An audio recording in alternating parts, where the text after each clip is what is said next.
Just wondering if it raised any questions.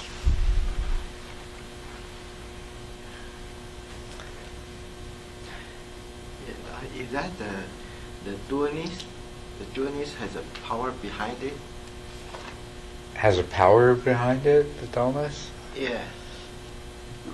'Cause I experienced something like this. The last sitting, Yeah. I'm not doing very well. I probably drop back to a 3 or 4 stage, and then I discussed that like there's some kind of power behind the dullness to draw you. To sort of draw you down? Yeah, and those power is different because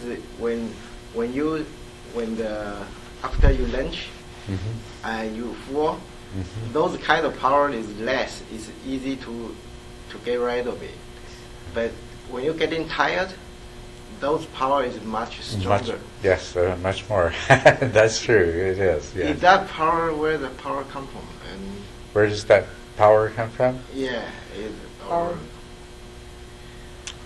Well, I suppose it all depends on how you think of it. But I have a background as in training in neurophysiology, and there is actually a part of your brain, your brainstem, that can both stimulate and activate your brain, energize your brain through the release of neurotransmitters that stimulate the brain, and a corresponding center that inhibits it, and actually puts your brain to sleep. And in one sense, that power comes from that center in your brainstem that's putting you. It has the physiological job of putting you to sleep when your brain needs to rest. And it's an interesting thing physiologically, that our bodies don't really seem to need to rest. It's our brains that need to rest. And so they have this built-in mechanism that ensures that happens by putting itself to sleep. And that's, in one sense, that's where the power comes from. In a very materialistic way of looking at it. But yes, that's how we experience dullness. It's this very, very powerful force that just pulls us down into that torpor state. But the most interesting thing is that except when the dullness is arising out of a genuine fatigue, then it is reversible, and you can actually train your mind not to enter into that state under most circumstances. So, Sean? That you train us to change our focus on different parts of our body. I got an idea, insight that there is no substantial experience outside there. It doesn't mean that to turn around the objects, it turned out to be a different appearance. I mean that when you are facing an object, you only change your concentration, change your focus, it turns out to be a different experience. It turned out to be a different image in your mind. So it changed my idea a lot. We actually had this conversation in Chinese earlier, and so if I may chime in to clarify that somewhat. I think what Sean is trying to get at is that previously he has always assumed that there is this objective reality out there waiting to be discovered, and that our various attempts at concentrating or contemplating on this reality will generate various facets of the same objective ultimate reality. And then it dawned upon him, just recently I guess, that in fact every single act of perception constitutes a kind of construction. That with a change in concentration, that invariably entails a change in the experiential content. That's a wonderful insight. Yes, I congratulate you on that realization. Yeah. And when I was eating lunch, I didn't pay attention that the cap is open. Mm-hmm. So when I raised the bottom, the water inside spilled out. So I was very curious. Deborah told me that you didn't have awareness at the time. So I was a little bit shocked, and I began to contemplate about this issue. The fact is that the cap is open, but I didn't realize that it comes to be a contradiction in my belief system that as long as there is objective object outside, there is should be a clear understanding, just like a mirror inside here and there's object there. As long as the object is outside there, the clear image of will appear in this mirror.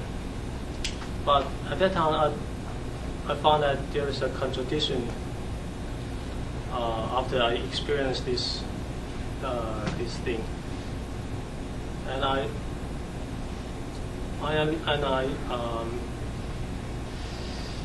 memorized that you train us to change our focus in different parts of the body, and I realized that I overemphasize, I over concentrate on the bottom of the bottle. So that is why I neglect the fat that is, even though it's the fat here. Yeah. So it also reminds me of the phenomenon of sleep, and even the phenomenon of death. Mm-hmm. In what sense? It wasn't because you didn't know anything. You don't know anything.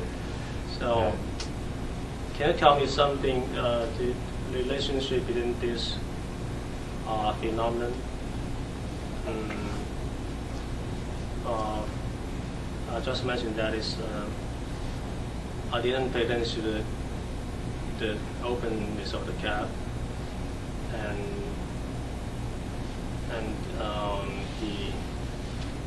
we didn't know anything during our sleep, in some state of sleep. And the state of death, is there any relation between these two, this phenomenon? Just like when somebody is dead, even though the world is still existing, but we don't experience in the way that we are living. There seems to be common points between this phenomenon. I haven't cleared out my mind to systemize the.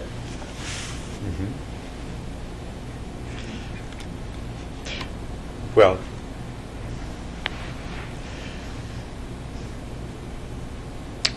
some of the interesting things here is that, you're focusing on the bottom of the bottle, and so you're aware of that. This is well established in your mind's projection of reality. That's well established. It has the contents that you're interested in. But the top of the bottle wasn't in your direct conscious awareness. But what there was an existing assumption in your mind that there was a cap that was on there. It wasn't the top of the bottle with the cap in place was not actually in your conscious awareness, but there was a more subtle assumption that was there. And the interesting thing here that you described, because preceding that you're talking about realizing that all of our experiences are constructs, and indeed they absolutely are constructs. But what happened is you lifted the bottle and you had an unexpected experience. Okay. And so one of the things that we struggle to reconcile is that we have these unexpected experiences that at the same time we're discovering that the content of all of our experience is actually being generated in our mind. So there's this seeming split there.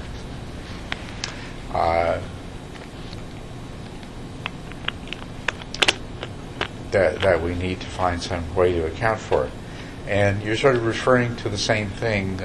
When you're in deep sleep, you're not aware of anything, but it seems as though the world continues to be present, because when you wake up, there it is, just where I left it, right? And presumably the case is the same when you die, that there's a world that continues. But you see, the important thing here is that the world of your experience does in fact only exist in your mind. It is entirely a construct of your mind. But that's not the same thing as saying that everything exists only in your mind. That you somehow slip into this place that your mind is the only thing that really exists, and everything else is just a fantasy of your mind. Because, that runs into all kinds of problems. Well, does that mean that these other people only exist in my mind? They are constructs. Well, and if they are, why should I bother worrying about them? What room is there for compassion in that? And these things can be very confusing. And some people, on beginning to gain some understanding of emptiness, will attach to the idea, well, this is all a dream. I'm just dreaming this. And there's a word for this as solipsism. When you start to come to this idea that you and your mind are the only thing that exists and nothing else has any reality. But that is not the case either. That is going just to another extreme. The one extreme is to believe that there's a world out there exactly the way I perceive it. As you said, my mind is a mirror that is accurately representing a world out there that exists completely from its own side, independently, and of course therefore that leads us into struggling with that world, so that this self that exists independently has its needs met. But to go to the other extreme, that this is all in my mind, this is all a dream, or to say that everything I experience is my karma, the drink sloshing out of your bottle because there was no cap, that's your karma. I must have done something in the past that made that happen. These are extremes of going another way that are just as equally far from being the truth, and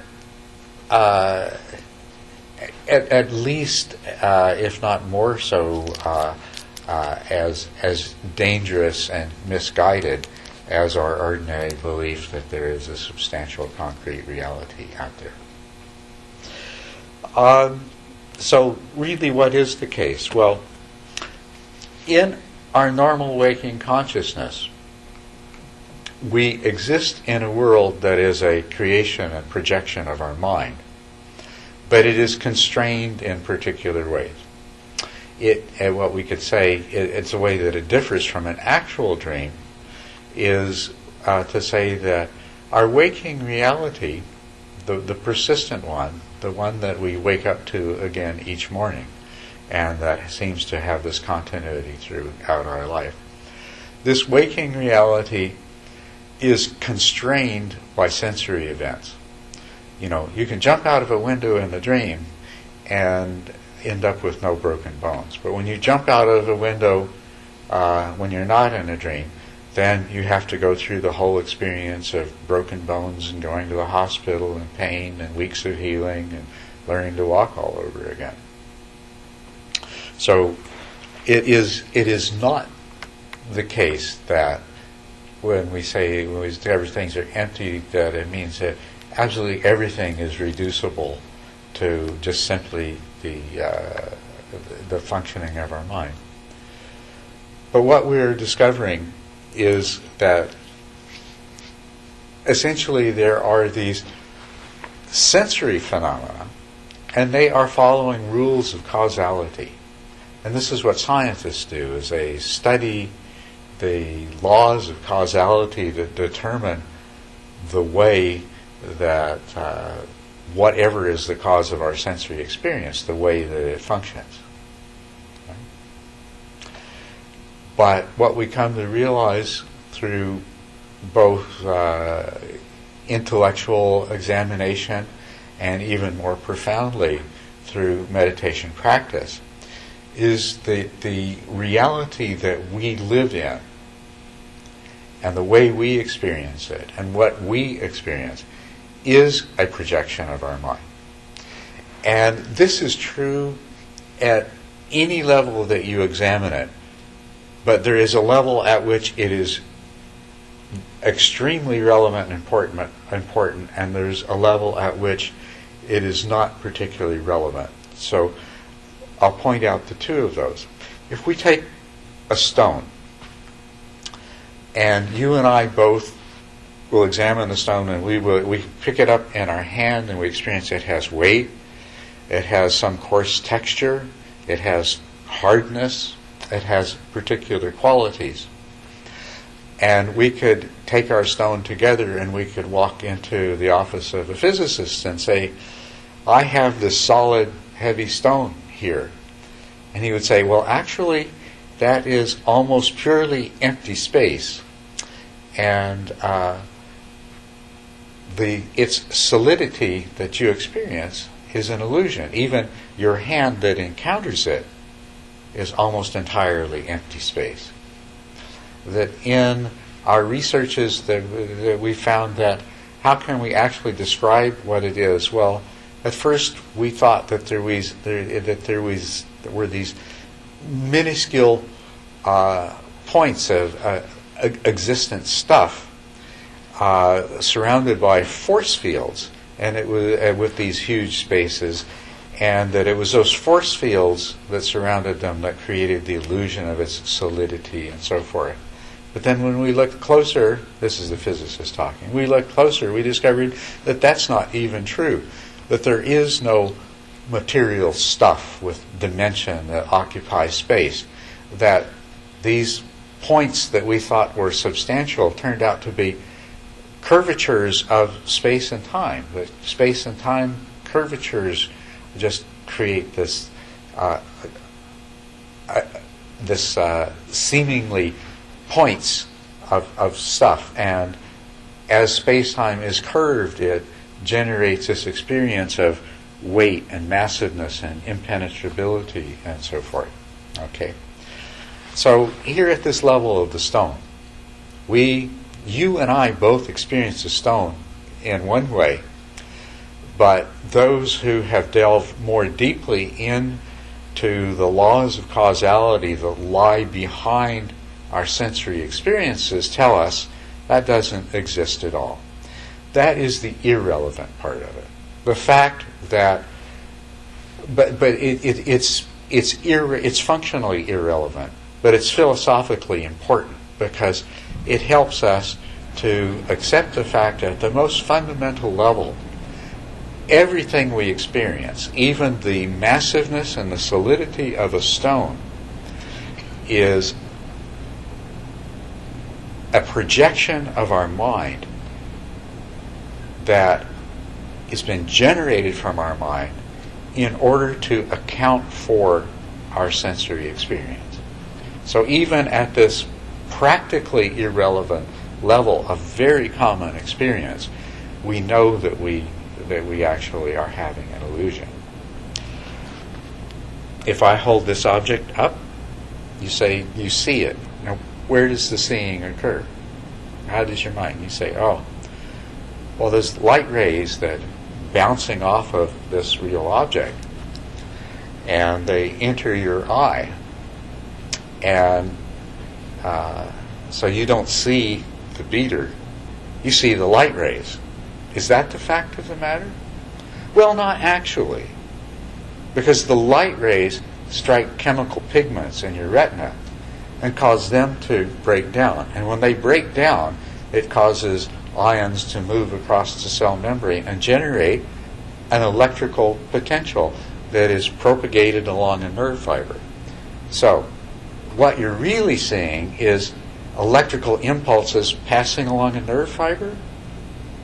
Well, not exactly, because actually these reach a lower level center of the brain, and then they stimulate other nerve cells, and electrical impulses spread elsewhere, and the result of all these spreading electrical impulses is the release of neurotransmitters that both create specific patterns of electrical activity in the brain, but they also create localized area where there's basically a chemical bath of a certain kind of a certain kind of neurotransmitter. And somehow out of all of this stuff, the brain creates a perception that corresponds to, red and white stripes and shape and everything like that. So does this mean that your mind is seeing neurotransmitters and electrical impulses?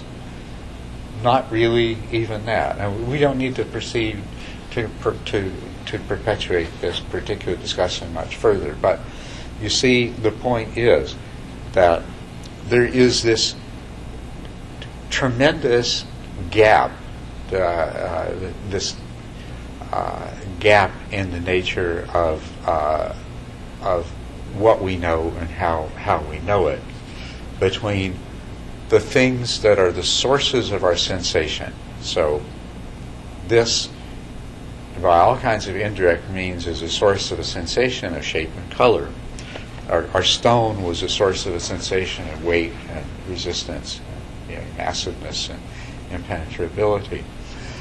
But at this level, we realize that at this most fundamental level, we realize that the mind is shaping a world out of sensation, and this is all that we will ever directly know, is the sensations, and this is but even for most of our life we haven't even known that. All we've known is the mind's projection, the mind's idea that it has created of what things are. And if we exercise the greatest powers of our mind and in the deepest meditative states, then we can come into contact and directly perceive the relationship between the sensations and the concepts and ideas that arise. But we can't take it that step beyond to where does this come from, except in the very indirect means of what the physical sciences try to do. Now, once again, what I've described to you, this is the emptiness of things. Emptiness is, let's define it. When we say something is empty, we mean it has no substantial nature of being the way we perceive it to be. That the way we perceive it to be is entirely a construct.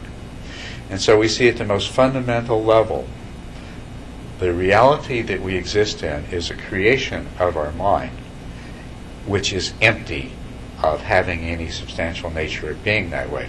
But at the level of rocks and beaters, it's highly consistent intersubjectively. And so we can disregard that rocks are empty is not important. But in our life experience, it's not rocks that are important. Now, this rock, I may regard it as beautiful and valuable, and you may regard it as ugly and worthless.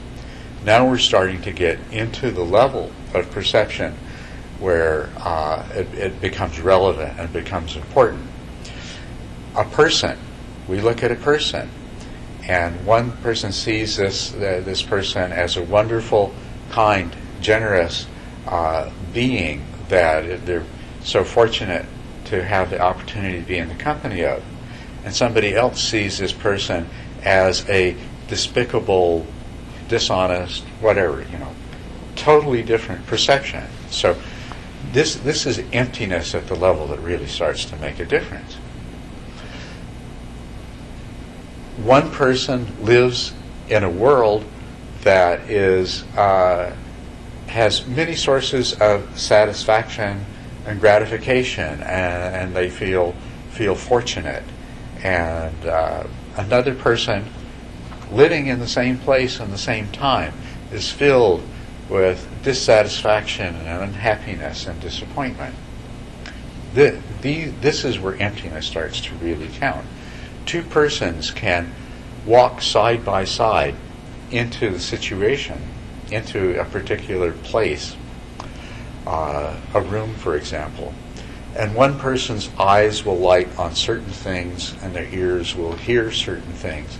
And amongst all of those different things to be experienced, the other ones, their eyes will come to light on a different set of things, and their ears will pick up different things.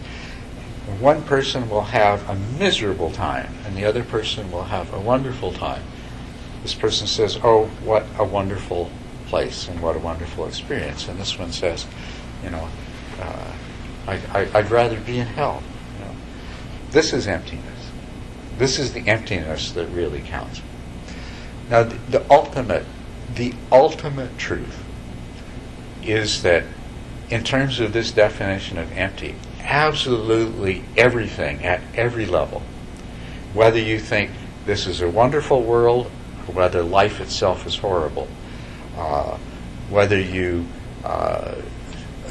agree with the politics of the society you live in or think it's an absolute disaster, whether you think people are wonderful or whether you think people are basically horrible creatures, all of these different things, this is the emptiness that creates the reality of your life, the reality of the world that you live in. So at every level, it's empty. No aspect of our experience is truly an accurate representation of some external reality the way that it absolutely is. It's always a reflection of the activity of our mind. And seeing that, then the question is, how do we come then to understand, to say that, well, if this is all a projection of my mind, then by gosh, my mind, why isn't my mind projecting things exactly the way I want them then? Right? Legitimate question. If my mind's projecting it, why isn't it projecting it the way I want? And there is an answer. The answer is what we call karma. Your mind projects reality the way that it does as a result of all of those cumulative actions or acts, mental, verbal, and physical, that you have carried out.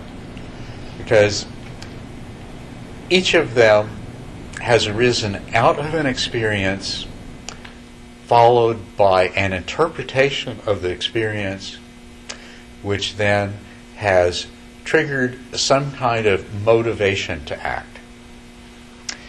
And the intention that has arisen has left an imprint. How your mind interprets any situation that your mind finds itself experiencing is a result of the cumulative effect of all of these imprints. And you've been making them all along. and you know how this works. You even experienced it on a very immediate level, that you get out in a bed in the morning and you spill your tea, and so you feel annoyed and upset.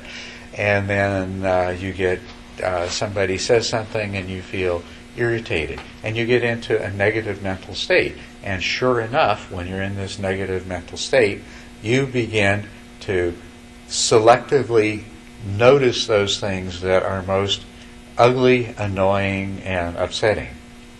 And they in turn make you feel, give you various feelings of physical and mental unpleasantness, which further strengthens the mental state. And so by the end of the day, you find yourself totally miserable and everything's gone wrong and you don't like the way anything is. And even something that you did like, well, somebody sees that you're in a bad mood and they want to make you feel better. So, here, why don't you have some of your favorite such and such and such? I don't want that. Take it away, right? You can't even enjoy the things that you normally enjoy. Or it could go completely the other way. I mean, you could enter into a state of joy. But the reality that your mind creates is the result of the mental formations, the processes that take place in your mind in the interpretation of your experience. And it happens on the local scale of what I just described. It happens on the scale of your whole lifetime. The kind of person you are and the kind of reality that you live in, and your personhood is just as much an empty projection as any other aspect of the world. So the kind of person you are is a mental projection that has been determined by this accumulation of mental formations over a lifetime of experience. And the reality that that person is experiencing is likewise an interpretation created out of the same massive collection of mental formations. And these mental formations, we've created them. Every single experience we have modifies these mental formations that determine the nature of the world that we live in. And every intention that we respond to that experience with further modifies it. You see? This has the most important ramification of this is, since your mind is creating your reality and is also creating the person you are, on the basis of these imprints that you have been mindlessly creating, it means that if you can mindfully change the nature of the kinds of formations that you generate, you can completely change the reality that you live in. And you can completely change the kind of person that is experiencing that reality. But in order to do this, we turn the focus inward. We no longer, it may remain mysterious exactly what there is out there that is the source of our sensory experience. But we accept that it's following its own laws and rules. Now, the Buddha himself, when asked about causality, identified 5 different levels of causality. Now, some more recent thought that has developed in Buddhism, particularly in certain Mahayana, Vajrayana schools, has reduced absolutely everything to a single form of causality that they have labeled karma. But that's extremely problematic in many ways. I myself go back to the Buddha's description of causality. He said there is physical causality. In other words, there is whatever it is that we can't really know that follows its own laws of causality, which physicists and chemists and people like that are able to study. And We may not really know it. We may have no direct experience of it, only the indirect experience that comes through our senses. But the Buddha accepted it. There is this level of causality.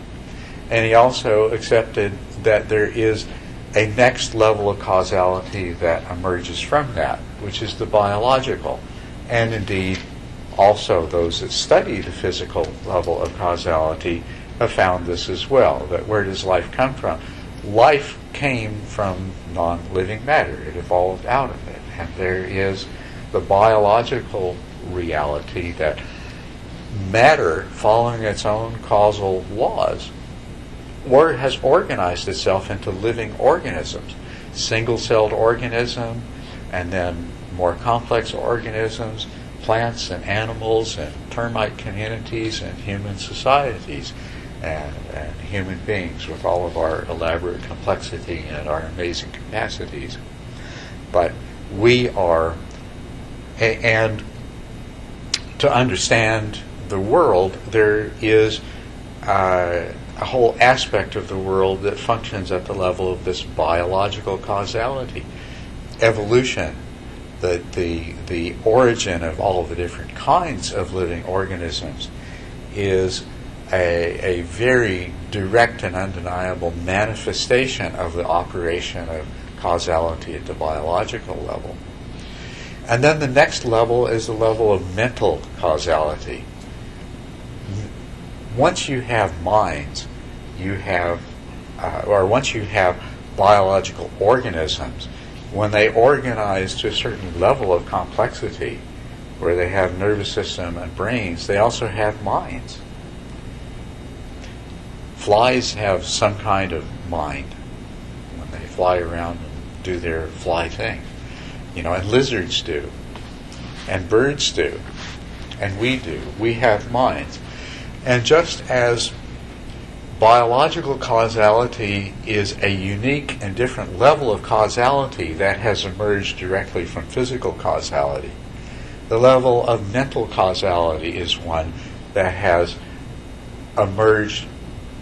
It is unique in its own way, but it has emerged from biological causality. And our minds function according to their own laws of causality. And simple minds follow simple laws of causality. More complex minds, what do I mean by a simple mind? There are some animals with very small brains and nervous systems, and they're virtually incapable of learning anything new. When they were born or hatched out of the egg or whatever it was and their nervous system formed, it was pre-wired to behave in a certain way. Quite complex. They know how to go and they know how to live in this world and to fulfill their niche. They can feed themselves. They can avoid predators. They can survive. They can find mates. They can reproduce. They can do what's necessary. But it's all pre-wired. So at that level of mental causality, to understand that, we have to understand it on its own terms. But there is a higher level than that. As minds become more complex, we have a mind that programs itself, and that's what I was talking about. We program the way our mind functions. It's not hardwired into us. Well, we've been programmed by all of our experience since we were born. We've been programmed by our parents and our teachers, and we've been programmed by the people that we've talked to and the things that we've thought and the things that we've read. We are a kind of mind that is self-programming, and that's the level of causality that the Buddha called karma. And the word karma means action, but he said, when I say action, I mean intention. And when, as meditators, as introspective meditators looking at our own minds, we discover that indeed this is really the only kind of action that we are capable of, is intention. And in turn, this intention programs our mind so that the kind of reality our mind generates is a reflection of the intentions that we have. And so this is the level of causality that the Buddha called karma. Okay? which is not a denial of any of these other levels, but it's a recognition of yet a completely unique level of causality that we find and that determines everything about the way we are. Now, of course, the highest level of causality is the level of causality that is based on insight and wisdom and understanding through penetration and understanding what's called dependent origination, which is really a description of these levels of causality interact with each other, and at the wisdom level we come to understand how the karmic level works and how the karmic level determines the mental level. And this is, of course, where our experience of our own personhood, our own nature, and the experience of our reality comes from. And so at the highest level of causality, through wisdom and understanding, we gain control of the karmic process and we can alter it. And through altering the karmic process, we can then, in turn, play an intentional role from a point of wisdom and understanding, rather than from mindfulness rather than mindlessness, from wisdom rather than ignorance. We can play a role in determining the reality that we experience. So you take your bottle, and as a net result of everything, and this is another aspect of emptiness, and I won't go into it, but I'll just tell you it. The fact when we perceive that A causes B, and we see that B causes C, and we say, well, why did that happen? And we point and say, well, that happened because of this. This is also empty. This is an illusion. And the simple answer, I won't go into it, but the simple answer is that everything is the cause of anything. When you ask the question, what is the cause of that? That is the result of everything. Okay? And it is likewise a partial cause of everything else. Everything is totally interconnected. Everything is the cause of everything, ultimately. So that's another aspect of the emptiness of things. But when we come to the place, I'm not sure exactly how I got to that. You see, my mind went on a little journey. I'm not sure why that little side road came in there. Can you remind me? Or? No, I was going to. Oh, okay. Go ahead. Given what you said, we could even argue that the saying that all we have access to is sensation is itself a provisional saying, in that sensations could be one step closer to what constitutes the immediacy of present moment, in contrast to conceptualization, in contrast to nama. Yes. But the boundaries that mark off the beginning and ending of sensations, and the hedonic properties and the lakshana characteristics that make these sensations distinct and recognizable, they are themselves construct too. In fact, in closer examination, even sensations seem to fall off, and all that you have left with is just this empty suchness. Yes, that's absolutely true, and that's an important thing to recognize and understand. That, and I certainly hope and encourage that you will all continue to move in the direction of wisdom through this exploration and discovery. But what you will find is, no matter how far you go and no matter which direction you go in, you'll find the same thing. The answer is always the same. This too is empty. This too is empty. So what William is saying about the sensation,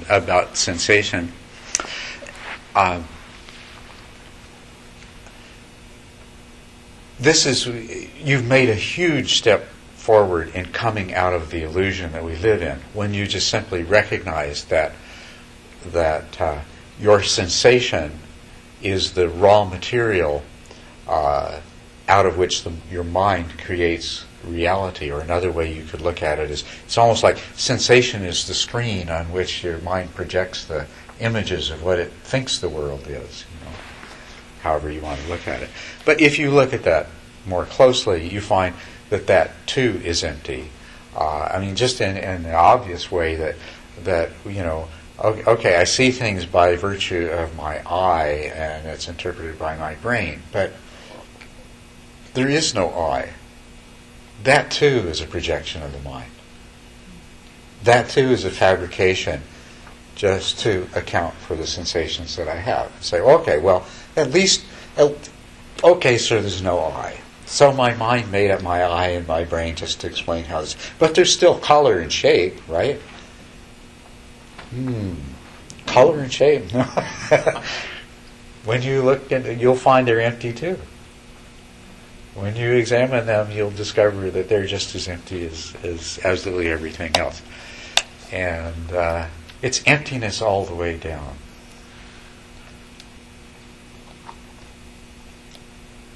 I wish I knew for sure that everybody knew it. It's turtles all the way down. Does anybody know that? It's emptiness all the way down.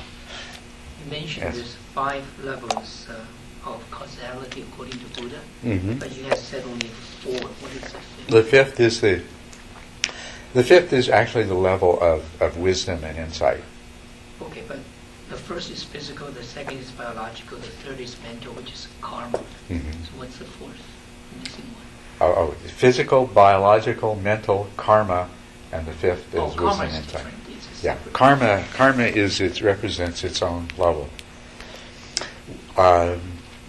Once the karma is present, your mind is going to operate according to its own rules, and that generates the reality in the moment. But then your experience and the intention that arises out of that, then that's the karmic level of intentionality, which in turn is going to determine your future. It's going to determine the way your mind functions in its next set of experiences.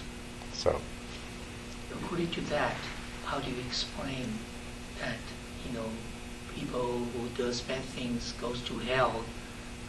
Because then that's only the karma's interpretation of the world, and there's no hell. Yeah. Yes, hell is empty. Hell is a projection of your mind. And that's perhaps one of the most difficult things to grasp initially, because when it comes to pain and suffering, more than anything else, then it seems like it is dependent upon circumstances.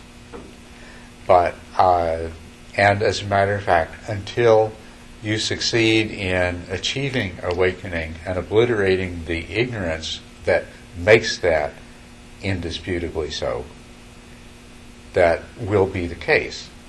But once you've achieved awakening, then hell can no longer be generated through circumstances, and it will no longer be generated by the mind. I guess one way of explaining this is that the habitual tendencies that we reinforce and engage in, some of those type of habitual tendencies will lead to behavior patterns that would in turn lead to afflictions and mental torment and so forth. And awakening is a condition in which such an engagement in those type of habitual tendency is no longer possible. And as a result of that, whatever physical circumstances you find yourself in, they will not amount to a level of suffering that is customarily referred to as hellish suffering. That's right, yeah. Right. But that brings up something, just to going, maybe this is going, everything is a cause of everything. So when we talk about these levels of causality, they are abstractions, okay? So at the level, at one level, when we talk about the fruits of your karma, and we can say absolutely everything you experience is the result of your karma, and that's a true statement. But what we're saying is the way that you experience it, because somebody else could have exactly the same experience, but not experience it in the same way that you did. Exactly the same circumstances could unfold in exactly the same way, but they experience it differently. So this is what we mean when we say that every experience that you have is the result of your karma, because it is your karma that has determined how your mind is, the reality that your mind is going to generate out of the immediate circumstances. But all of these other levels, they're not cut off from each other with a nice solid barrier that separates them. They are all totally interconnected, because it was your past. It's your cumulative mental formations, your tendencies, your past intentions, the degree to which you have conditioned yourself to respond to certain kinds of things through desire and aversion that caused you to be in that particular place at that particular time. You see, that is the fact that you happen to be there is a consequence. It's the result of decisions you made. And whatever other circumstances may be attendant upon the circumstances, not just where you are, but any of the other things. I mean, without trying to generate some concrete example. Okay, a concrete example. So you're driving down the street and somebody runs into the back of your car. Okay.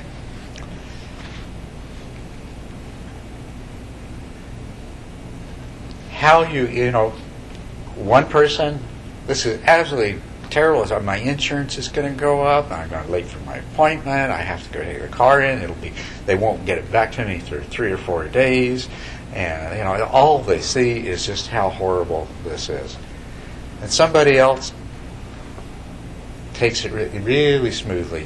Like, oh, okay. Their first concern was the person that ran into them. Are they all right? Or did they get hurt? They're okay. Okay, well, thank goodness you're all right. And then it's just there's just the things you do to take care of the problem. The way you experience this incident is the result of your karma, your mental formations, your past, how you have conditioned yourself to respond. But it's not just that. Why did you happen to be in that particular place at that particular time? And what led you to do whatever you did that contributed to the other person running into the back of your car? There were a lot of decisions that led up to this.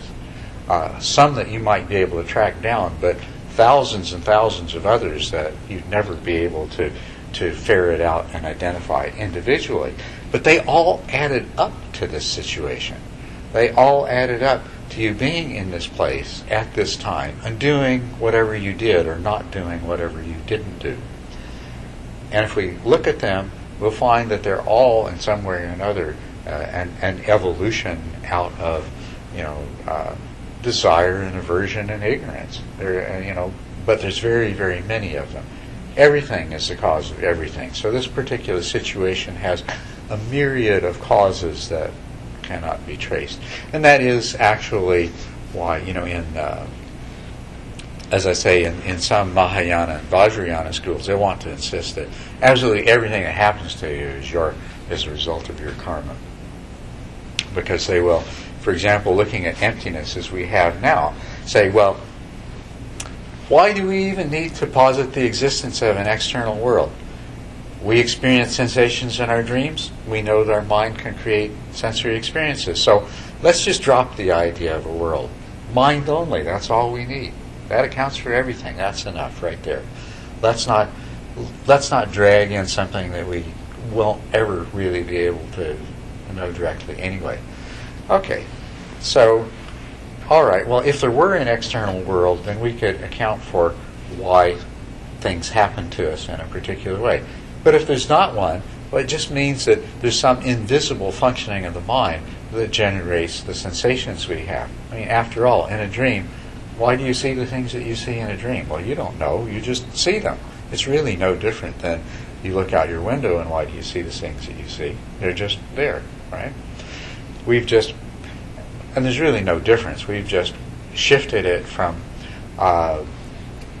saying that, well, there's a material world that accounts for that aspect of things, to, okay, there is an aspect of the mental world, we'll call it the karmic aspect that accounts for everything, and it too follows its own laws, right?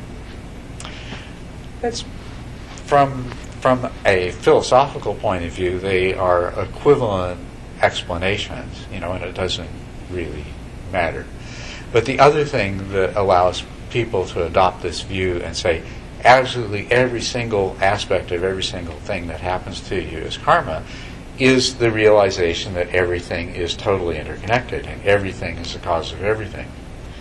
Well, if everything is the cause of everything, and especially if you accept the doctrine that we have lived some uncountable number of lifetimes before, throughout all of which we've been accumulating karma of all kinds, that goes into this mental repository of karma, this alaya vijnana, that is the repository of countless lifetimes of karmic actions, then that accounts for everything, So an asteroid comes through hundreds of millions of light years of space and happens to land on your foot, it's your karma.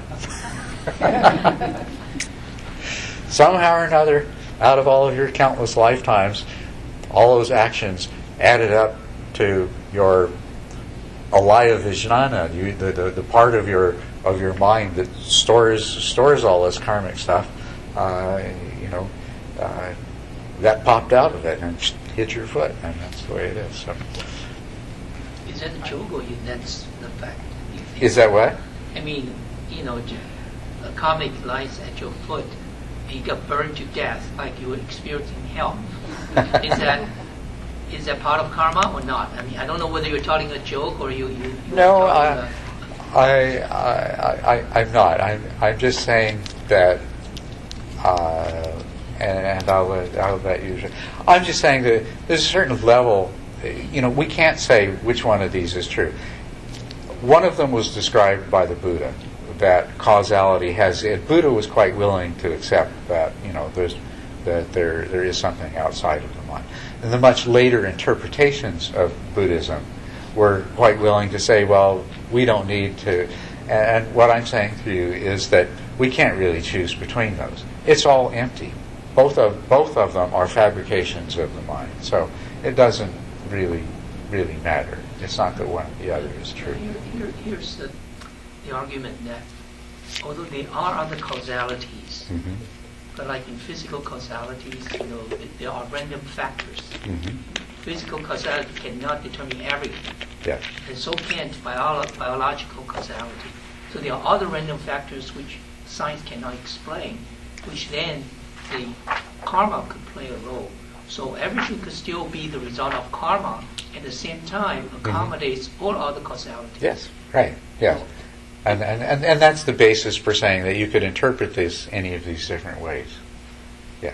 I speak this with some affinity with Chinese Buddhist mentality. When people say that, they oftentimes come from a presumption that even the physical laws, even physical and biological causalities, they are caused by karma. And by the way, in this case, karma is understood not as this habitual tendency, this conditioning effect generated by intention, but rather it is understood as this kind of cosmic retribution mechanism. You do good, you reap certain type of result in a kind of a poetic justice way. You kill a chicken, in your next life you get reborn as a chicken, you get killed, be killed. Something to that effect. And in the Pali commentaries, there is also a list of 5 causalities. It's somewhat comparable to the one that you cited, but it's distinct, in that the Buddha identified the 5th causality as chance, as probability, as accidents. And this is traditionally understood to be this cumulative impact generated by all these discernible, undiscernible forces that we talked about. Mm-hmm. And I think this is especially a pertinent discussion to Chinese Buddhists, Mm-hmm. because they have this tendency of believing that all life circumstances are results of this type of retributive karma, while failing to see that the Buddha, in fact, identified this belief to be a form of wrong view, Yes. to be a form of determinism. Mm-hmm. Because if this were true, then the circumstance in which I find myself being hit by a drunk driver, the drunk driver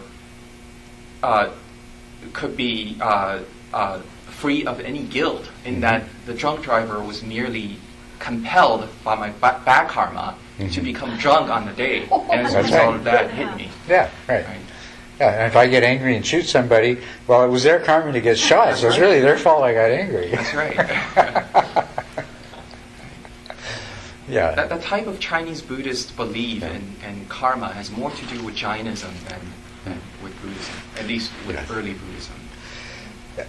Well, what I would really like to make clear, and to satisfy your inquiry here too, is that, you see,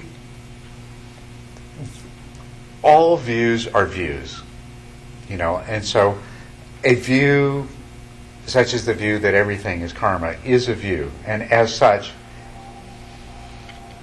it is nothing more. It's something else that's generated by the mind, and it's just as empty as everything else that's generated by the mind.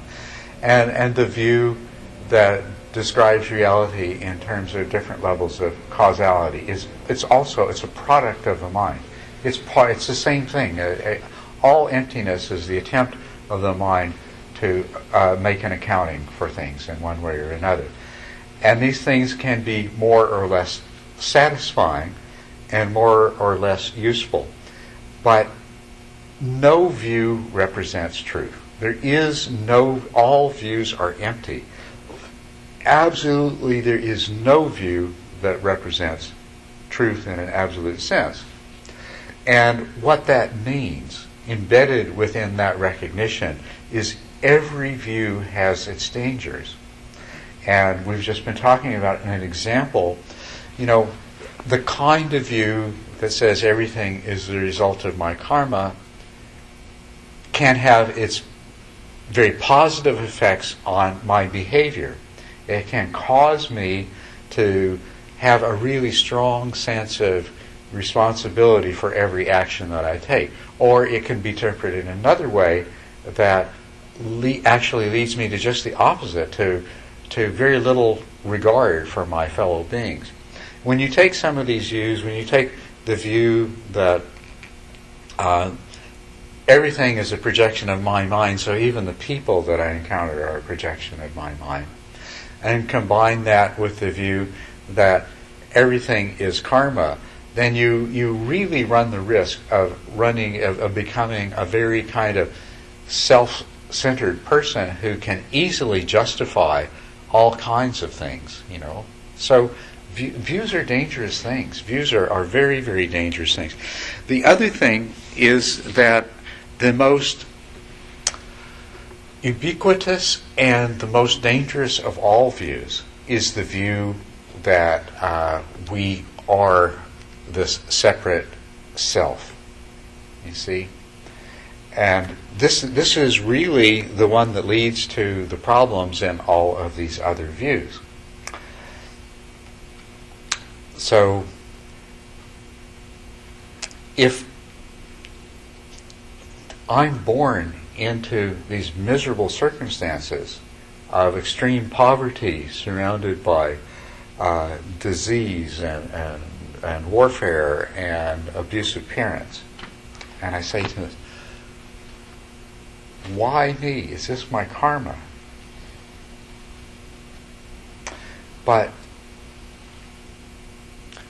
who is this I that says this? Does this mean that if you'd been born into these circumstances instead of me, it would be different? Or if you had, it would be different, would it? Wouldn't. It would be exactly... There is, in that sense, there's no difference between you and I. There's no me that had the misfortune of being born into these circumstances that is different from the you that could have been born into them instead. But if you had done something different in the past, it's irreplaceable. I mean, the reason that you are born in that circumstances is because of your karma. But since somebody else didn't have the same circumstances, he would never be born into that same circumstances. Because if you view, if those circumstances exist, somebody gets born into them. But that says that if you think that the person who did that and the person who reaped the fruit is the same person, that's called personality.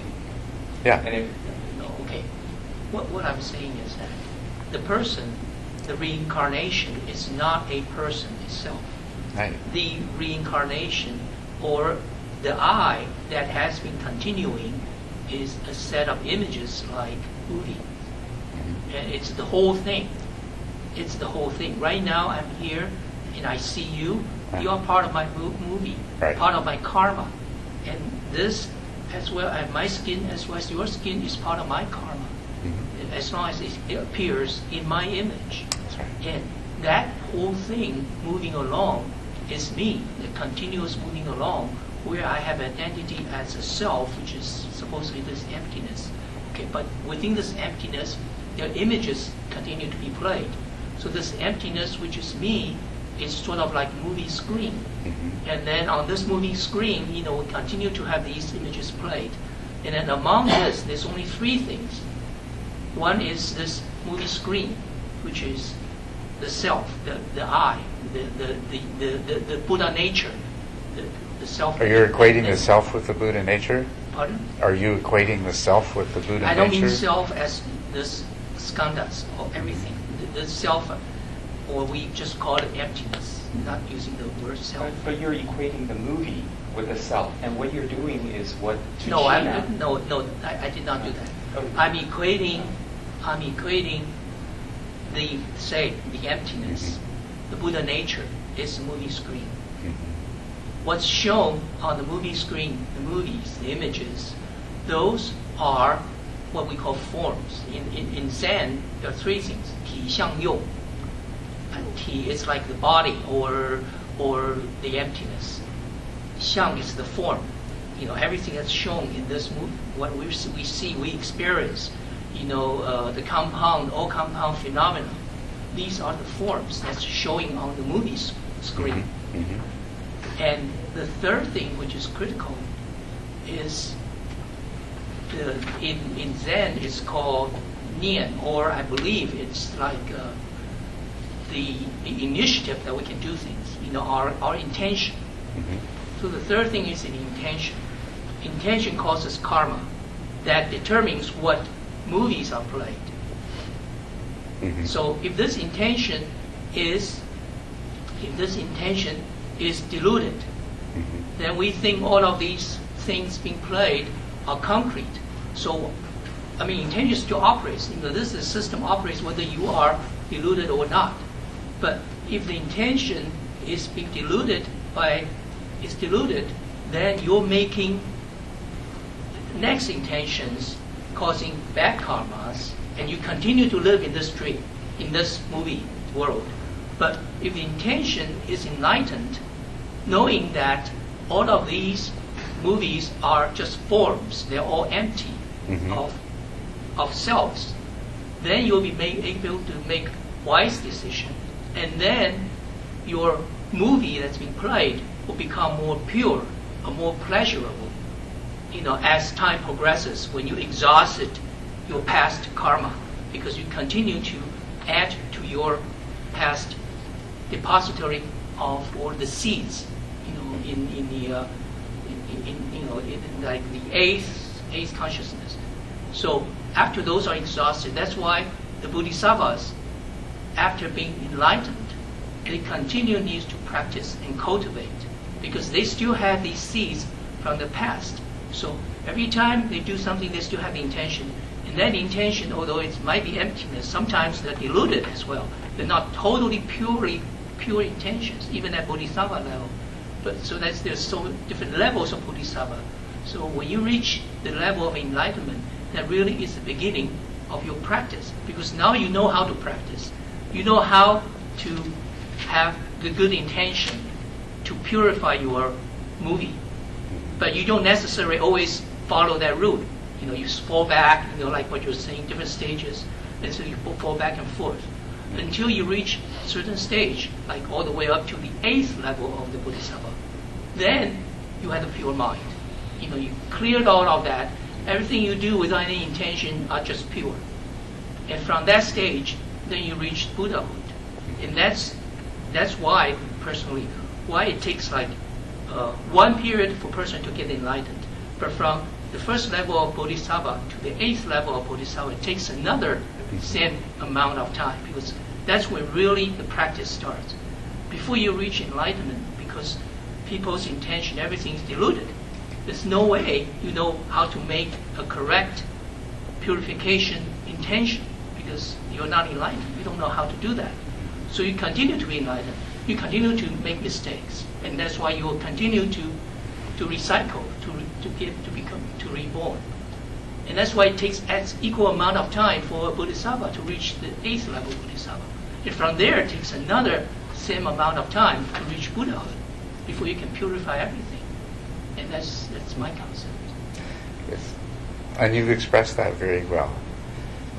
This is once again, this is another theoretical construct. It's a set of views. And it's actually, it's a set of views that has a lot of merit of its own. And obviously it's been very useful and helpful to you. And so this is not in any way a criticism either of that set of views or of you, but to point out to you that there is a thread in all of this, that it's very evident to me. There is still this attachment, the idea of a separate selfhood, and that is the flaw in this particular. If you take the vantage point that until you achieve awakening, you are going to continue to be afflicted with this view of selfhood, with this attachment to the idea that there is a separate entity that I can identify as myself, other than simply the 5 aggregates, that there's somehow a selfhood subtly in there. And you say to yourself, well, until I'm awakened and I can actually be freed of that, then the view that you've described is a very useful and productive one. But in an ultimate sense, it is not a reflection of ultimate truth. It is a functionally useful view, and not one that I'm in any way criticizing or condemning. It can be very, very useful for you, but it does contain, embedded within it, this acceptance in a variety of subtle ways of the existence of a separate selfhood. There is this very famous story with the Buddha's disciple Suchina, who identified this awareness as the self, this movie that you just described. And Buddha said that even this cannot be taken as the self. Because to think that this movie screen is continuous and therefore representing one enduring entity, that is still one form of self-view. And so it's not just enough to see that the contents of the movie are constructs, but you have to see that the screen itself is a construct too. It's actually a view held by quite a few of the Buddha's disciples, where the Buddha systematically explained that that is really not, well, at least that would be a useful transitional model, perhaps, for some people. Right? But thank you for articulating that very clearly, And, I guess, one of the biggest puzzle in Buddhism, if you don't have even this emptiness, this screen is no self, but this screen is common to everybody. That's why when people get enlightened, they get to a stage where the experience is the same. Mm-hmm. And that to me is a demonstration that something, substance, some certain kind of things does exist there, and not everything is totally dreaming. So there's something of substance there. And then, this question being asked many times over the 1,000 years that Buddha ever existed, is that if everything's empty, who is practicing? If I'm empty, I don't even have a screen, what am I? What am I doing here? What am I practicing? And if nothing exists, if we don't have this Buddha nature, what we can eventually get to, then what is Buddha? When Buddha becomes Buddha, is he becoming like a machine? Because machine doesn't have a self. So, and then machine doesn't make any judgment. Machine is forever happy because he doesn't have any sadness.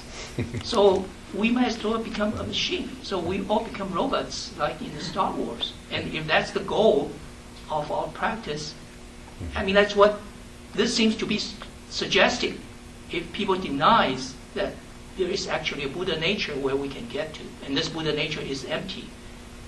In a sense, it's emptiness. I don't think that the teacher is denying Buddha nature. It's just saying that the well. Buddha nature probably cannot be identified as certain things. For example, this perception of movie screen. Because the Vedantas and Buddhists historically actually engage in a lot of debate about this. The Vedantas are saying that there is this movie screen. I can prove it by saying that, see, I can remember what I have experienced in the past. And the Buddhists were saying that, well, those memories themselves are individual constructs. The memories that you have access to is not a direct evidence that you have this eternal, ever-abiding self that is always playing the role of this witness. self I'm referring to, this movie screen I'm referring to, is emptiness. That's what, when people are enlightened, that's what they experience.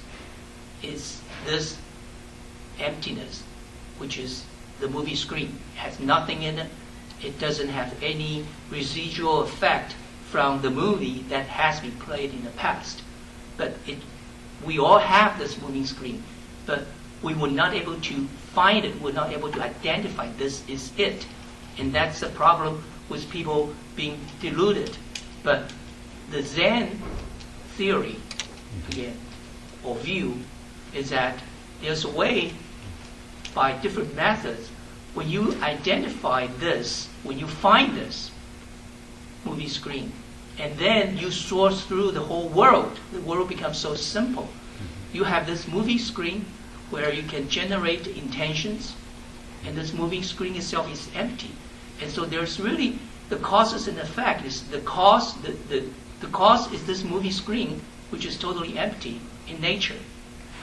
And then somehow, this is the big mystery of what emptiness can do, is from there you can generate intention. But once intention becomes reality, becomes a thought, that is something played on the movie screen already. But from there, and that's why like in the Weimo Jiejing is Meditation Sutra. right, and he's saying that there was a set of questions, what is this, and then this is because of that, and then eventually he comes to the point where he says, oh, you go to this, and which is the source of evil as well. And so from this emptiness, you can generate, all the images, good or bad. So whether you are enlightened or not, that's the rule. But if you're enlightened, you'll be able to know how to generate an emptiness, an intention that is based on emptiness. And that's why, that in the Diamond Sutra, what's his name? Kong Seng's Subhuti. Right. The name is, his name in Pali or Sanskrit is born from emptiness, arise from emptiness. And that's, according to the way why he's named such is that because he's able to have his intention generated from emptiness. So anyway, thank you for listening. Well, maybe you could just bring this back more to a level of practicality. It's very easy to spend a lot of time in intellectual and speculative discussion of what awakening is like and what it's like to be a Buddha. It's far better to do what's necessary to know that for yourself.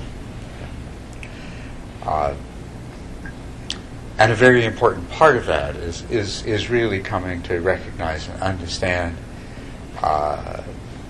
emptiness, but it's not. It's quite difficult because of just how deeply ingrained in our mind are certain tendencies, and the tendency to cling to the idea of a separate self. And as a matter of fact,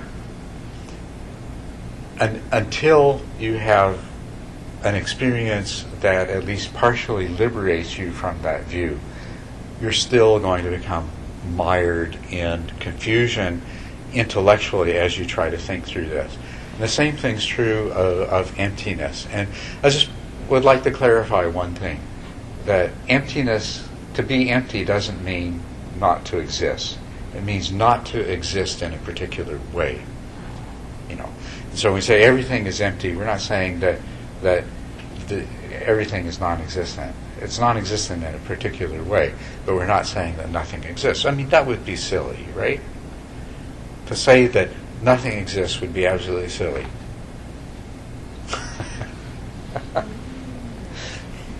It would be in total contradiction with the fact of your experience in the present moment.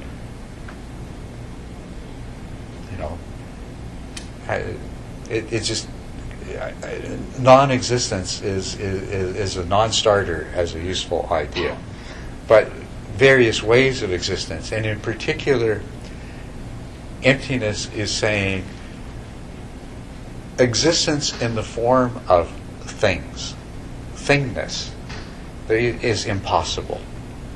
A very famous Buddhist philosopher and teacher, Nagarjuna,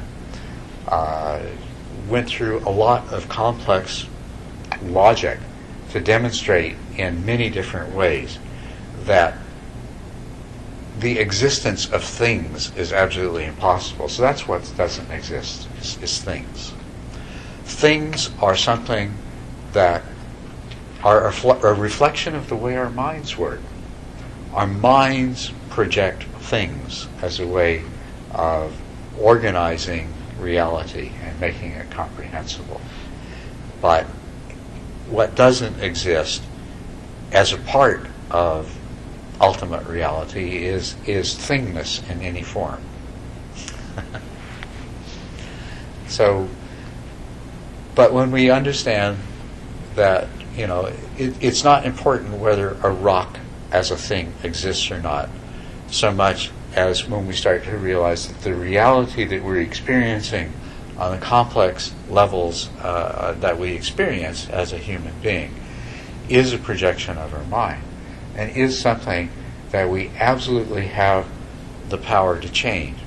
And it's not something that it will take you 100,000 lifetimes to change. It's something that you can not only change in this lifetime, but you can begin to change tomorrow, today, this minute. And that change, the longer it continues, the more profound will be the experience of change. We don't need to, although it's fascinating, and I'm certainly one of those people that absolutely loves to explore intellectually all the different dimensions of possibilities. But that is an indulgence and an entertainment, because really what it's about is coming to realize these truths directly through your own experience, and to apply these truths through rendering the kind of changes in the kind of experience that we have. When you recognize that the reality that you project in this moment is qualitatively the result of the thoughts and intentions and the desires and the aversions, the motivations that you entertain. And when you can clearly see the difference between those that are wholesome and those that are unwholesome, then you can begin to cultivate a very different kind of mental formation. And you can begin, and you will very quickly begin to experience the fruit of that. The result of that is that your life will change, and your experience of your life will change. So.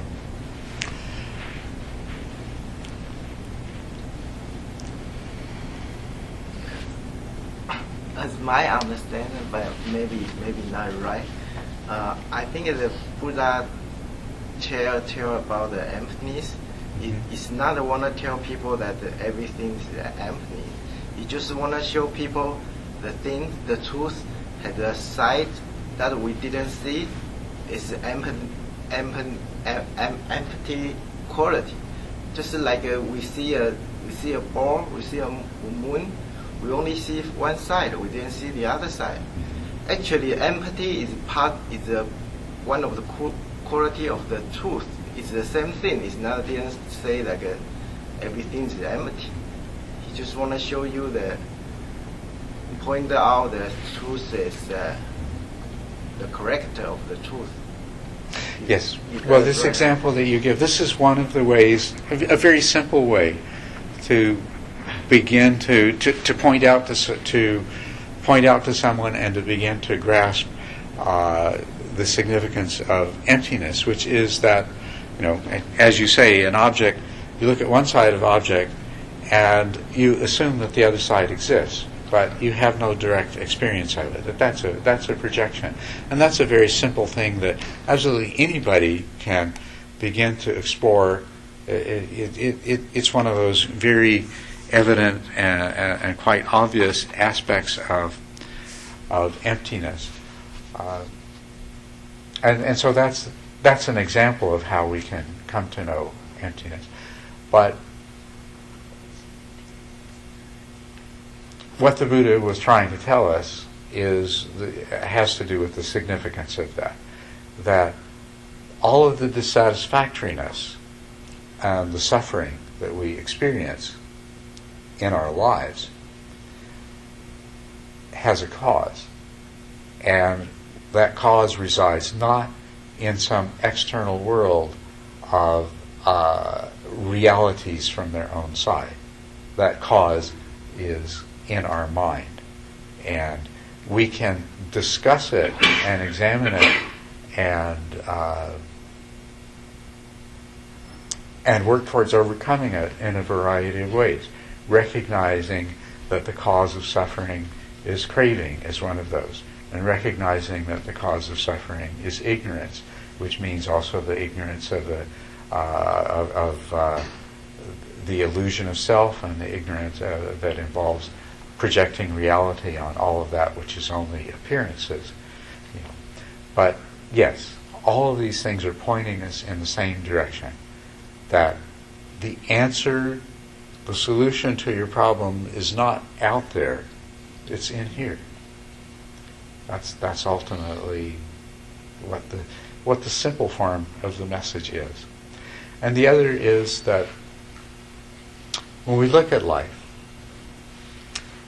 and life is full of pain. This is what you can be guaranteed of. If you are not struck dead in the next 10 seconds, I absolutely guarantee you are going to experience pain, discomfort, dissatisfaction. And that if you stay alive, you're going to experience sickness. And if you stay alive long enough, you're going to experience old age. And no matter whether it happens in the next 10 seconds or not for 100 years, you are going to experience the process of the dissolution of these aggregates that we call death. This is inevitable. But the suffering that is associated with pain, sickness, aging, and death, that is not inevitable. That is not at all inevitable. And this is the message, this is the salvation, this is the liberation, is that is not inevitable. And the simple way that I like to put it is pain is inevitable, suffering is optional. We just need to learn what we need to know so that we can make the choice, so that the option's not imposed on us, that we choose it. And of course, when we know how, we'll choose happiness and freedom from suffering rather than suffering and dissatisfaction. Yes? I now feel affected in my experience in life, at my age now. Growing up, like you say, you can avoid pain. The pain is going to be there because you're alive. And it seems like as I became more responsible with my life, buying home and all the things that we have to step on, that we have to do as we grow up. The pain, the problems are there all the time. And at first I used to worry a lot. And you worry about things when you're growing up because nobody really explains. I grew up pretty much by myself. I never had parents teaching me things or anything. And I have learned that problems never stop. It becomes exhausting when you resolve one problem, here's another little problem. And then you resolve that problem and then you have another problem. There's always another one. So I'm coming to a point where I don't worry no more. They seem like they resolve themselves. Like everything's already written. It seems like you can't avoid it. You just have to. And I have had people say to me that maybe I don't care about things, and it's just not. It's not that. It's just there's no point in worrying about it when they're just going to be there anyway. And when I decided to not worry about things, I'm so happy all the time. It's like, I take care of the problems, but I'm happy. And sometimes what I have learned. It's like even when I talk to these people, when I deal with my problems, when you communicate and you decide to not worry about them, they resolve themselves. And now I kind of hurt when I see other people worrying about things around me, my family, and it's so hard to teach your family how to stop being so in pain and to be happier. Yes. And with very simple things, without material things. And that, for me right now, it's like all my nephews and everything, I'm trying to teach them not to be so materialistic and not to be so happy with toy or just to be happy with simple things. Just to be happy that they have everything around them that they can appreciate without being materialistic. And since I made that decision, it's been such a relief. Like you were saying, it's a relief. Yes.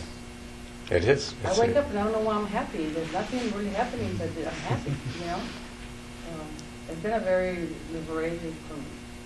So I can't wait to learn. This is too complicated for me when I'm hearing them take off. I'm lost. But I can sort of understand what, I know what they're talking about. Yeah. I see it in a different way. I can explain it in a different way, but it's very fascinating, to me. I can't wait to get farther in my studies and all of this, Right. Yes, and you're absolutely right. You don't really need to get into these complex intellectual interpretations, too. Yeah. The ultimate truth is very. The deeper truths are so simple and so obvious that they escape us really easily. Because in the Buddha's very first and most basic teaching, about suffering. He said, He attributed the cause of suffering to craving. Now, if we recognize what suffering is, we say this word suffering, and what usually comes to mind is the extreme form of suffering, the kind of suffering that we feel when somebody we love dies, the kind of suffering that we experience with something that's precious to us is broken or lost, the kind of suffering we experience when we have a severe injury that causes a lot of pain, or so on and so forth. But really the word dukkha means, the scope of that is greater. The Buddha said it means more something like unsatisfactoriness. And if we can use that, if we can understand that having your leg crushed is definitely unsatisfactory, right? Having a migraine headache is definitely unsatisfactory. Having the person you love die is definitely unsatisfactory. But there's all kinds of other much milder forms of unsatisfactoriness. And even feeling like life has no particular point and purpose is unsatisfactory. And the fact that you eat mango ice cream and it makes you really happy today, and so you decide to do it tomorrow, and then you go and you start eating it, and this time it doesn't make you happy, that's unsatisfactory. Unsatisfactoriness. This is really suffering is just one of the more extreme forms of unsatisfactoriness. But our human existence, what he was pointing out is our human existence is permeated by unsatisfactoriness in all of its different degrees, right? You see that? Right. And then he said, the cause of this unsatisfactoriness is craving. Yeah. But now what is craving? Craving is wanting something that you don't have, or wanting to be rid of something that you find unpleasant. Or craving is wanting to hold on to something that you know is fleeting and passing away. These are all craving. Craving for something, or craving not to have something that's unpleasant. It's all craving. But when we say craving, what do we mean? We mean we want things to be different than the way they are. In other words, I'm in this present moment, and things are this way, and I reject them. I don't want them this way. I want them to be different. Which means to be dissatisfied, right? So you see, we've actually gone almost in a circle. We say that suffering is a form of unsatisfactoriness, and life is permeated by unsatisfactoriness. And the cause of suffering and unsatisfactoriness is being dissatisfied with things the way that they are. You see? It's so simple. It is so simple. And then the end of craving, the end of being compelled to want things to be different than the way they are, is the end of suffering. This is the third truth. And is that not obvious? If we stop fighting against what is, then a huge part of our unhappiness evaporates in the instant. But unfortunately, our minds are very, very deeply conditioned to keep rejecting what is, which is insanity. What is what is. What will be can be different, but what is what is. And to reject what is, and to struggle against what is only to make yourself dissatisfied and ultimately to suffer. So what you have discovered through your own experience is an application of that and an ability to let go of certain kinds of non-acceptance of what is. And the more that you find that you're able to accept things as they are, which doesn't keep us from doing things to make change in the world. It doesn't make us passively surrender to just let whatever happens. As a matter of fact, by freeing us from all of this suffering and dissatisfaction and confusion and the dispersion of our energies and our understandings in 1,000 different ways, it makes us far more capable of creating productive change in the world. But it liberates us from our moment-to-moment experience of dissatisfaction and suffering, to stop fighting against what is and to come to that place of acceptance. And another way of describing that is to achieve equanimity. Equanimity is a non-reactivity to pleasure and pain equally, to everything. And do you know what the title by which the Buddha referred to himself and by which he was commonly referred to by his followers was Tathagata. Tathagata. Tata Gata. Gata means gone to. Tata means, or tatata means suchness, thusness. Thusness. So the Buddha referred to himself as he who has gone to suchness, thusness, what is. It's really describing a state of being in acceptance with what is. Which didn't keep him from going out in the world and teaching and having an enormous impact. But he did so in a state that was free from suffering because he had gone to suchness. And I'm glad to hear that you have discovered that you too can go to suchness and relieve yourself of some of the burden and the suffering of life. And that we all can, and that we can learn to do that to a greater and greater degree. What keeps us from is this arising of craving. It makes us want things to be different than the way they are. And as soon as it does, we experience suffering. And then to escape the suffering, we go and we try to do things. And every time we do that, we further reinforce and strengthen this tendency to always want to change things, to reject things as they are and always want to make things different. So we've strengthened the karma that's at the root of our problem. And then we go and we do these things. And very often the things that we do, they take a lot of time, they take a lot of energy. The results are, in general, mostly rather disappointing in terms of what we have to put in for what we get back. But the other thing about them is very often we commit very regrettable acts, unwholesome acts, that further compound our own karmic burden of unwholesome actions and intentions. Far too often we try to satisfy this need for things to be different at the expense of someone or something else. And that's what we're trying to work our way through. So, I've kept you way past your time to go home to supper time.